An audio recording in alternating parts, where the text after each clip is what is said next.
Hallo schön, hier ist Frau Nura. Willkommen in meinem Kanal. أهلا بيكم في قناتي، والنهاردة هنتعلم مع بعض الدرس التاني في مستوى ال A1، مستوى الأول من اللغة الألمانية. هنتعلم مع بعض هنتعلم مع بعض die Zahlen، يعني هنتعلم مع بعض الأرقام. يلا بينا نبدأ.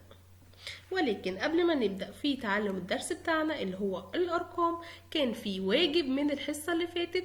تعالوا نشوف عملناه ولا ايه. والواجب كان كالآتي: إن إحنا أصول نقرأ الجملة دي، وكنت هتشوفوا في الفيديو ده هل أنت كنت قرأتها وقتها صح ولا لا. طيب، أنا هبدأ إن أنا أقرأها وقارن القراءة اللي أنا قرأتها دلوقتي باللي أنت كنت قرأته قبل كده. Guten Tag, Herr Peter. Guten Tag, Herr Peter. لو انت قرأتها غلط ما تزعلش خالص، عادي، ده طبيعي جدا في البداية. ولو انت قرأتها نص نص برضو دي حاجة كويسة جدا. ولو انت قرأتها كلها صح فدي حاجة رائعة.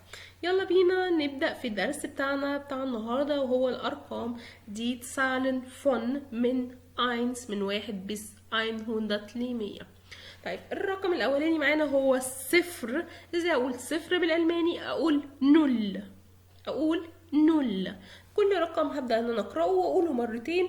انت بتسمعه مني اول مرة، تاني مرة انت اصول بتكرر ورايا. تمام، يلا بينا. واحد يعني eins. eins. اتنين يعني zwei. zwei. تلاتة يعني drei. drei. أربعة يعني vier. vier. خمسة يعني fünf. fünf. ستة يعني sechs. sechs. سبعة يعني sieben. sieben. تمانية يعني acht. acht. تسعة يعني neun. neun. عشرة يعني zehn. zehn. طيب، هبدأ ان انا اختبركم كده واشوف عرفتوا الجماعة اي حاجة ولا لأ. طيب، مين فاكر يعني ايه واحد؟ حاول تفكر. eins. برافو. طيب، مين فاكر يعني ايه 8؟ acht. ماشي. حتى لو معرفتش ده عادي جدا، ده مجرد اختبار اشوفك مركز معايا ولا لا. طيب، يلا بينا نكمل. بعد 10 اللي هي كانت سين بالألماني، ناخد 11 وهي ألف. ألف. 12 يعني زولف. زولف. 13 يعني دغايتسين. هتلاحظ من أول 13 إن الدنيا بدأت تسهل خالص، وهو عبارة عن رقم بقول دغاي 3 وتسين 10، يعني 3 و10 13. أكيد بقى 14 هتكون عاملة ازاي؟ حاول تفتكر. تمام، فكرت. 4 و10 14. 14. تمام، يبقى 13 يعني 13 و14 يعني 14. 15 هتكون ايه يا جماعة؟ تمام، 15. مرة كمان 15. طيب، عندي في رقم 16 و17 في استثناء، وهو ان انا ما بقولش 16. غلط غلط. وصول بقول 16. 16. وليه بتنطق 16؟ عشان في حرف اس انا بشيله عشان يسهل النطق. عشان كده الالمان شالوه عشان يسهل النطق. تمام، المهم ان هي بتنطق في الاخر 16. 17 بتنطق 17. احنا عندنا رقم 7 هو زيبن باي ان. انا بشيل الاي ان وبقول 17. 17. طيب، 18 18. عادي خالص.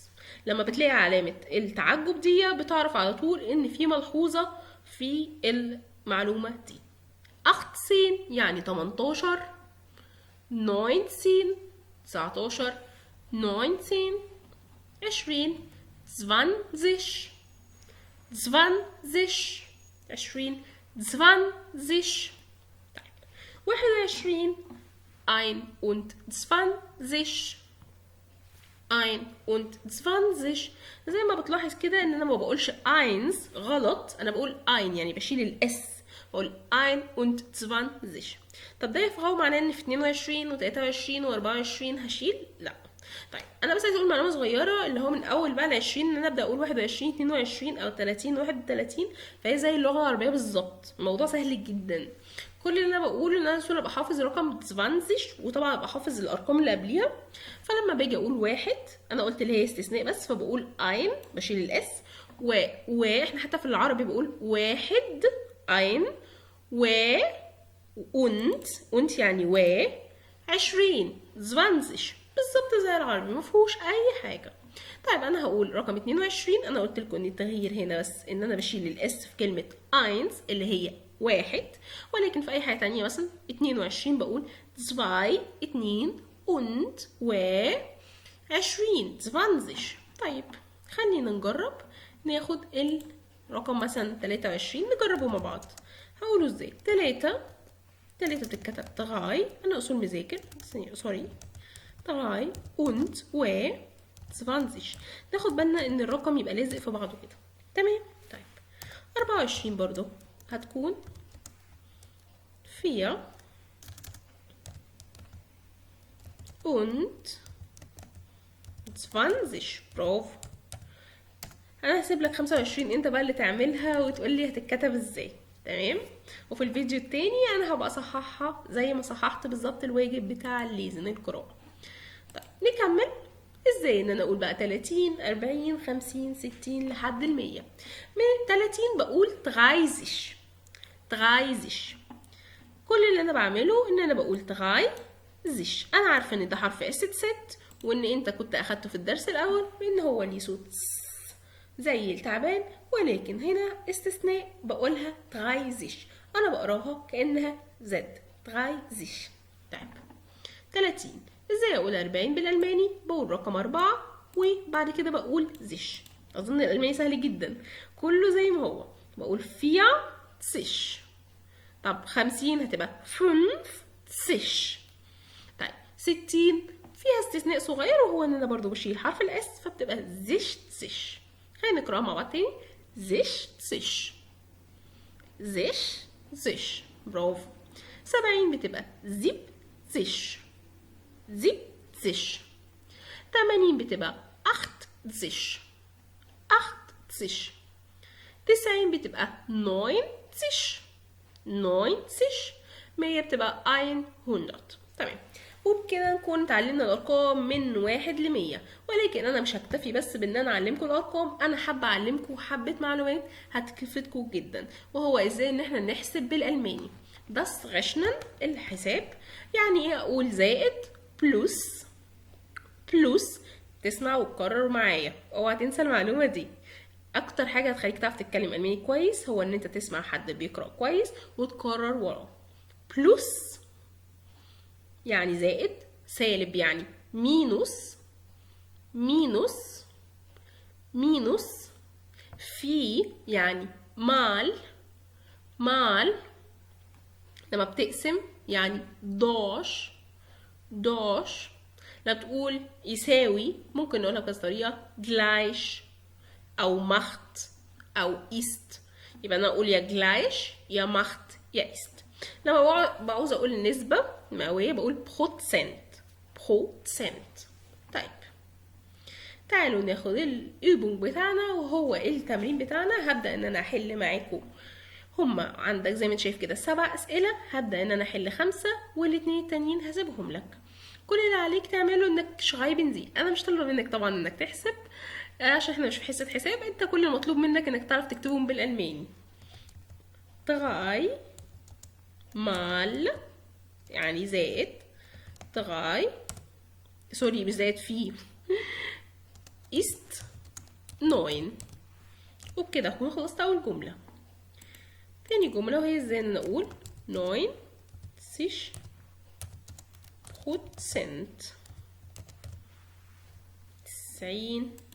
90%. طيب ازاي اقول نمرة 3 رقم 3 معايا وهي 4 زائد 5 يساوي 9. 4 يعني ايه يا فراو؟ يعني فيها بلس زائد 5 ماشي. ist 9. حلو جدا. رقم 4 معايا بتقول 50 زائد 50 يساوي 100. ازاي اقولها دي؟ هقول 5 6 plus 50 ist 100. 100. تمام. رقم 5 واخيرا 200 بنقسمها على الاربعة بتديني 50. يعني زي اقول 200 احنا ما خدناش، احنا خدنا ال100 كل زي ما هي 100 هنخليها بس 200 بكل سهولة. يعني انت لو عايز تقول 300 تقول 300 داش 4 ist، او ممكن نغيرها بقى شوية نعمل macht 50. طيب وبكده اكون انا حلت لكم اول 5. انت عليك تحل الاتنين دول، وانا في الدرس التالت ان شاء الله هقولك انت كتبتهم صح ولا غلط. ولو انت تقدر تكتبهم في الكومنتس هيكون كويس جدا وانا اصححهم لك على طول. السؤال السادس بيقول 400 بنقسمها على 4 بتديني 100. ازاي اقول الكلام ده بالالماني؟ كتابة. السؤال السابع بيقول 10 زائد 15 ب25. ازاي اكتب الكلام ده بالالماني؟